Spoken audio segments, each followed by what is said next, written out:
తెలంగాణలో బీసీ రిజర్వేషన్ల బిల్లుకు అసెంబ్లీ ఆమోదం తెలియజేసింది సార్. కాంగ్రెస్ నాయకులు చెప్తూ ఉన్నారు రాహుల్ గాంధీ హామీ ఇచ్చారు, హామీని నిలబెట్టుకున్నారు అని చెప్పేసి. సో ఇప్పుడు ఈ చట్టం అమలుకు ఉన్న సవాళ్ళు ఏంటి అండ్ ఈ చట్టం న్యాయ పరీక్ష ముందు నిలుస్తుందా? అంటే ఏ చట్టమైనా మన రాజ్యాంగంలో జ్యుడిషియల్ రివ్యూ జరగాల్సిందే. న్యాయ సమీక్షకు ఎవరెవరు కోర్టుకు పోతారో ఆటోమేటిక్గా కోర్టులో ఉండాలి. ఇక్కడ సమస్య ఏంటంటే ఈ చట్టం అమలు చేస్తామని కూడా కాంగ్రెస్ ప్రభుత్వం అనడం లేదు. మీరు గమనిస్తే కేంద్రానికి పంపిస్తున్నామని మాత్రమే అంటున్నారు. కేంద్రానికి ఎందుకు పంపిస్తారు? అధికారమే ఉంటే. సో సహజంగా తెలంగాణలో చట్టం చేస్తే తెలంగాణ అసెంబ్లీ చట్టం చేస్తే గవర్నర్ ఆమోదిస్తే అమలు జరుగుతుంది. ఇక్కడ మరి కేంద్రానికి ఎందుకు పంపిస్తున్నారు? పార్లమెంట్లో చట్టం చేయమని ఎందుకు అడుగుతున్నారు? దీనికి రీజన్ ఏంటి అంటే ఇప్పుడు రిజర్వేషన్ 42% అని బీసీలకు ఇస్తున్నారు. సో 42% ఇవ్వడం ద్వారా టోటల్ రిజర్వేషన్స్ 67% అవుతుంది మన దగ్గర. So total reservations 62%. So 62% reservation కావడం అనేది భారత రాజ్యాంగం పైన సుప్రీంకోర్టు ఇచ్చిన అనేక తీర్పులకు విరుద్ధం. మీకు famous Indira Sahani case. So Indira Sahani case మీకు it is considered as a Magna Carta of reservation jurisprudence అంటే మండల్ కమిషన్ కేసుగా ఫేమస్. అది ఏం చెప్పిందంటే అసలు రిజర్వేషన్స్కు ప్రాతిపదిక ఏంటి? ఇందిరా సహానీ జడ్జిమెంట్లోనూ ఇతర జడ్జిమెంట్లో కూడా చాలా క్లియర్గా సుప్రీంకోర్టు అప్హోల్డ్ చేసిన పొజిషన్ ఏంటంటే భారత రాజ్యాంగంలో వివిధ అధికరణలు ఉన్నాయి. ఆ ఒక అధికరణ రైట్ టు ఈక్వాలిటీ అంటుంది. అది right to equality is a fundamental right. Article 16(4) ద్వారా ఏదైనా ఒక వర్గం వెనకబడి ఉంటే ఆ వర్గానికి అవసరమైన సహకారాన్ని రాజ్యం అందించదు. దాన్నే అఫిర్మేటివ్ యాక్షన్ అంటారు. 4+4 ఆఫర్. మొదటిసారిగా కంట్రీ డిలైట్ పాలని 4 రోజులు ఆర్డర్ చేసిన వాళ్ళకి మరో 4 రోజులు ఫ్రీ. ఇంకెందుకు ఆలస్యం? యాప్ని డౌన్లోడ్ చేసుకోండి. Download the Country Delight app now. So 16(4) affirmative action ఇస్తుంది. అలాగే article 335 of the constitution of India SC/STల గురించి మాట్లాడుతూ ఎఫిషియన్సీ ఆఫ్ పబ్లిక్ అడ్మినిస్ట్రేషన్ దెబ్బతినకుండా అంటే పరిపాలనా సామర్థ్యానికి లోబడి రిజర్వేషన్లు ఉండాలి, ఈ అఫిర్మేటివ్ యాక్షన్ ఉండాలని కూడా చెప్తుంది. అంటే రాజ్యాంగంలో 3 ప్రొవిజన్స్ ఉన్నాయి. ఒకటి equality provision, 2 social justice provision, 3వది మెరిట్ అండ్ ఎఫిషియన్సీ ప్రొవిజన్. ఈ 3 ప్రొవిజన్లు రాజ్యాంగంలో ఉన్నాయి. ఈ 3 పరస్పర విరుద్ధంగా కనబడతాయి. ముఖ్యంగా equality and affirmative action. Right to equality నిబంధన ఏం చెప్తుంది? మతం, కులం, భాష, కలర్ ఇలాంటి ఏ వివక్ష చూపకూడదు. పౌరులందరూ సమానులే. No discrimination based on caste, religion, region, gender, class, colour, creed ఏ రకమైన డిఫరెన్స్ చూపెట్టదు. అది రైట్ ఈక్వాలిటీ చెప్తుంది. సహజంగా ఒక క్వశ్చన్ వస్తుంది, సార్ మరి ఏ వివక్ష చూపకూడదు అని రాజ్యాంగం చెప్తుంటే మీరు కొన్ని కులాలకు కొన్ని వర్గాలకు రిజర్వేషన్లు ఎలా ఇస్తారు? అది మరి రాజ్యాంగ ఈక్వాలిటీ ప్రొవిజన్కు వ్యతిరేకం కాదా అని చర్చ వచ్చింది. చర్చ వచ్చినప్పుడు సుప్రీంకోర్టు తీర్పులు ఇందిరా సహానీతో సహా అనేక జడ్జిమెంట్ చెప్పింది ఏంటంటే రైట్ టు అఫిర్మేటివ్ యాక్షన్ లేదా right to social justice article 16(4), right to equality నిబంధన ఈ రెండింటికి సంబంధం ఏంటి? ఒకదానికోటి ఏది సుపీరియరు, ఏది ఒక అనుబంధము అని చర్చ వచ్చినప్పుడు సుప్రీంకోర్టు చెప్పింది ఏంటంటే రైట్ టు ఈక్వాలిటీ అనేది superior provision, right to social justice అనేది దాని ఎక్స్టెన్షన్. అంటే అర్థం ఏంటి? సమాజంలో అసమానుల మధ్య సమానత్వం సాధ్యం కాదు కనుక అసమానుల్ని సమానులుగా చేసేటువంటి ప్రొవిజనే రైట్ టు సోషల్ జస్టిస్ అని సుప్రీంకోర్టు చెప్పింది. అందువల్ల రైట్ టు ఈక్వాలిటీకి social justice is an extension. అందువల్ల right to equality is a rule, social justice is an exemption. సమానత్వం అనేది నిబంధన, దానికి మినహాయింపు ఏంటంటే reservation. So an exemption can never be above the rule. అంటే ఒక మినహాయింపు రూల్ను దాటదు. ఇప్పుడు మీకు ఉదాహరణకు వారంలో 7 రోజులు, ఒక రోజు సెలవు సండే, 6 రోజులు ఉద్యోగం అన్నారు అనుకోండి. What is rule? Rule is ఉద్యోగం చేయడం, ఎక్సెప్షన్ ఏంది holiday. So holiday can never be above the rule. అంటే 6 రోజులు హాలిడేస్ ఇచ్చి ఒక్కరోజు ఉద్యోగం ఉండదు కదా. సో అందువల్ల ఏది ఏది ఎక్సెప్షను ఏది రూల్ అన్నప్పుడు రిజర్వేషన్ అనేది సోషల్ జస్టిస్ అనేది ఎక్సెప్షను, ఈక్వాలిటీ అనేది రూల్ కనుక రూల్ కన్నా ఎక్కువగా ఎక్సెప్షన్ ఉండరాదు. రూల్ను నష్టం చేసే విధంగా ఎక్సెప్షన్ ఉండకూడదు. అంటే రిజర్వేషన్లు ఇవ్వడం సామాజిక న్యాయం అవసరమే, కానీ సామాజిక న్యాయం సమాన అవకాశాలు దెబ్బతీయకూడదు. అందుకే ఇందిరా సహాని కేసులో సుప్రీంకోర్టు ఏమంటుందంటే to balance between the competing constitutional provisions and right to equality, right to affirmative action and efficiency in public administration. అంటే సమానత్వ హక్కు, సామాజిక న్యాయ హక్కు, సమర్థవంతమైన పాలన అనే రాజ్యాంగ లక్ష్యం. ఈ 3 రకాల నిబంధనలన్నీ అంటే ఒక రకంగా పోటీ పడే నిబంధనలుగా కనబడే ఈ 3 రకాల నిబంధనల్ని సమన్వయము చేసినప్పుడు the total reservation should not exceed 50% అని చెప్పింది. సో ఇక్కడ ఒక క్వశ్చన్ వస్తుంది మీకు చాలా సందర్భాల్లో. క్వశ్చన్ ఏంటంటే జనాభాకు దామాషాగా రిజర్వేషన్లు ఎందుకు ఇవ్వకూడదు, మేము జనాభా ఇంత ఉన్నప్పుడు మాకు ఎందుకు ఇవ్వకూడదు అనేది ఒక వాదన వస్తుంది. దానిపైన కూడా ఇందిరా సహాని కేసులో సుప్రీంకోర్టు ఏం చెప్పిందంటే reservations are not proportionate to the population, they are adequate not proportionate అని సుప్రీంకోర్టు తీర్పు చెప్పింది. అంటే జనాభాకు దామాషాలో రిజర్వేషన్లు ఉండవు, జనాభాలో ప్రాతినిధ్యం ఉందా లేదా, సరైన రీతిలో చాలినంత ప్రాతినిధ్యం ఉందా లేదా అని చూస్తారు. They are adequate not representative అని చెప్పి ప్రపోర్షనేట్ అనేది.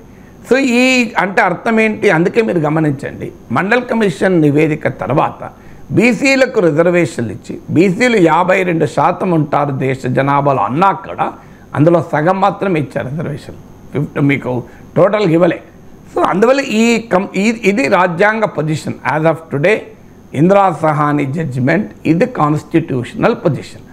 దీన్ని మరి ఎలా మీకు ఇప్పుడు తమిళనాడులో ఛత్తీస్గఢ్లో ఈ రిజర్వేషన్లు మోర్ దెన్ 50% ఉన్నాయి, ముఖ్యంగా తమిళనాడులో. ఇది ఎలా ఉన్నాయన్నప్పుడు ఇదే ఇందిరా సహాని కేసులో సుప్రీంకోర్టు ఒక తీర్పులో ఏం చెప్పిందంటే ఈ 50% మించకూడదన్నది నిబంధన అయినప్పటికీ కొన్ని ప్రత్యేక పరిస్థితుల్లో a special case has to be made out. ఆ స్పెషల్ కేసు ఉన్నప్పుడు ఈ లక్ష్మణ రేఖను 50% పరిమితిని దాటవచ్చు అని ఇందిరా సహాని కేసులో సుప్రీంకోర్టే వెసులుబాటు ఇచ్చింది. ఇప్పుడు ఉదాహరణకు నార్త్ ఈస్టర్న్ స్టేట్స్ ఉన్నాయి, అక్కడ 90% గిరిజనులే ఉంటారు. నేను రిజర్వేషన్లు 50% ఉంటుంది అంటే అర్థం ఏంటి మరి, అంటే గిరిజనులు నష్టపోరా? సో అలాంటి ప్రత్యేకమైన పరిస్థితులు ఉన్నప్పుడు you have to make out a special case. ఇప్పుడు ఛత్తీస్గఢ్ ఉంది, it's a hugely tribal state. So ఇది ఇందిరా సహాని కేసులో అవకాశం ఇచ్చింది. ఇప్పుడు తెలంగాణ కూడా మా రాష్ట్ర జనాభాలో అణగారిన వర్గాలు ఎక్కువ కనుక మాకు ప్రత్యేకంగా చూడాలి అనేది ఎస్టాబ్లిష్ చేసుకోగలాలి. అది పార్లమెంట్ చట్టం ద్వారా ఎస్టాబ్లిష్ చేసుకోవాలి, సుప్రీంకోర్టులో కూడా ఎస్టాబ్లిష్ కావాలి. ఇది స్పెషల్ కేస్ అని.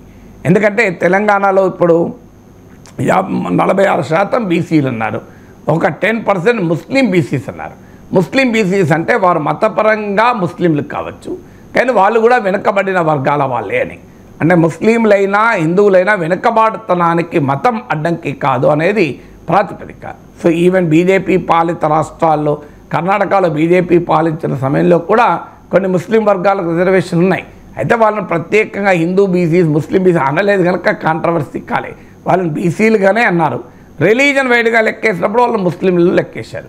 ఈసారి ఏంటంటే ఈ కులగణన చేసేటప్పుడు 46% ఓబీసీసు 10% ముస్లిం బీసీసు అని లెక్కేశారు.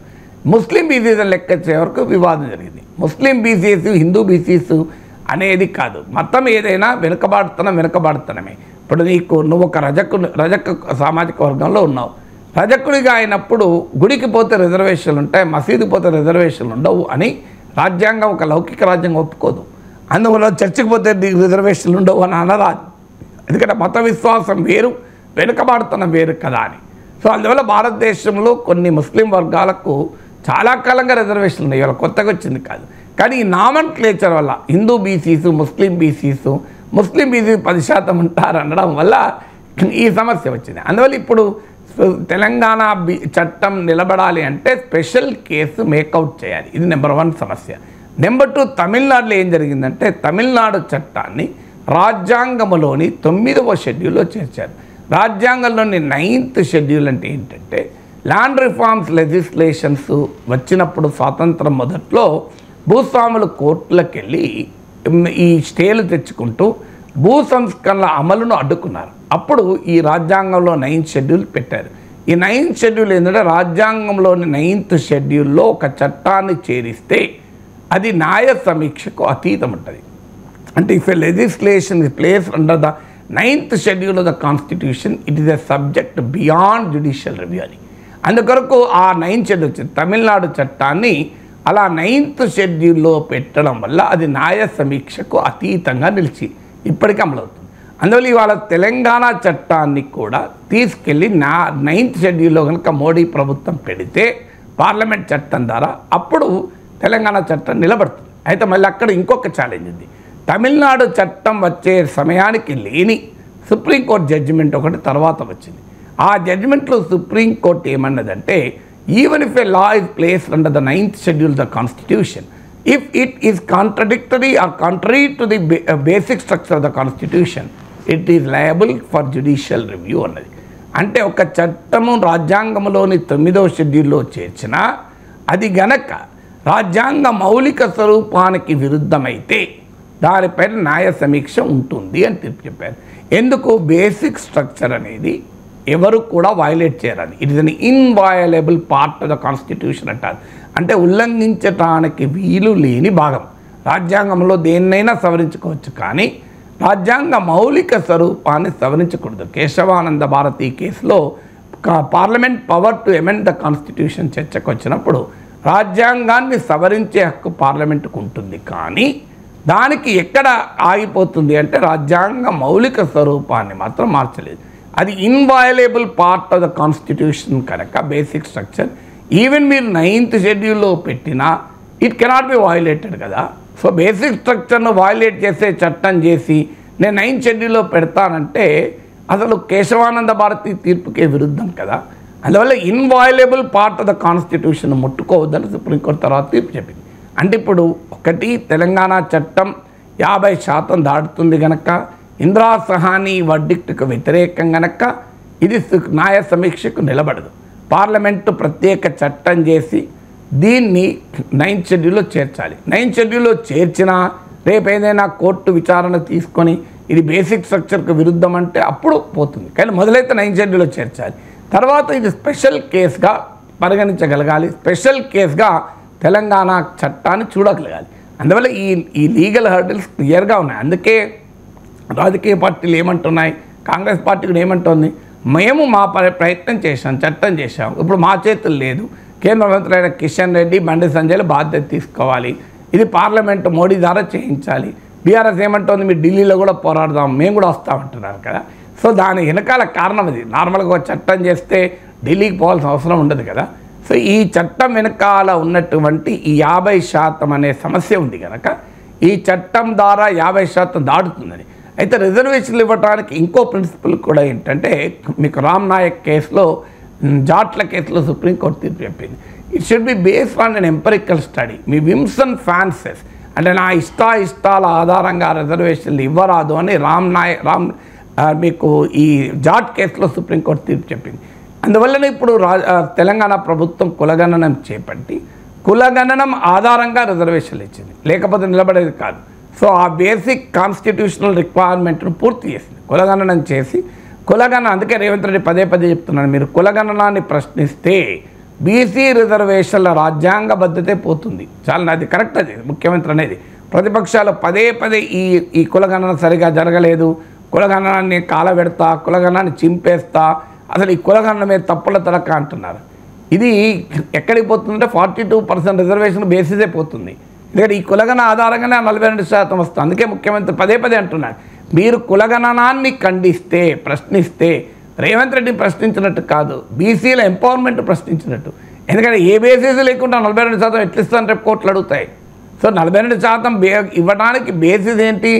ఈ కులగణనమే. ఆ కులగణనమే అశాస్త్రీయం అన్న తర్వాత 42% ఇవ్వడమే అశాస్త్రీయమవుతుంది. అందుకే ముఖ్యమంత్రి పదే చెప్తున్నారు, కులగణనాన్ని ప్రశ్నించి ఏదో నన్ను ప్రశ్నించినట్టు కాంగ్రెస్ ప్రశ్నించినట్టు భావిస్తున్నారు, కానీ అది బీసీలకే అన్యాయం చేసే వాదన అనేది చెప్పడానికి కారణం అది. అందువల్ల there are certain constitutional, legal, political questions in this law.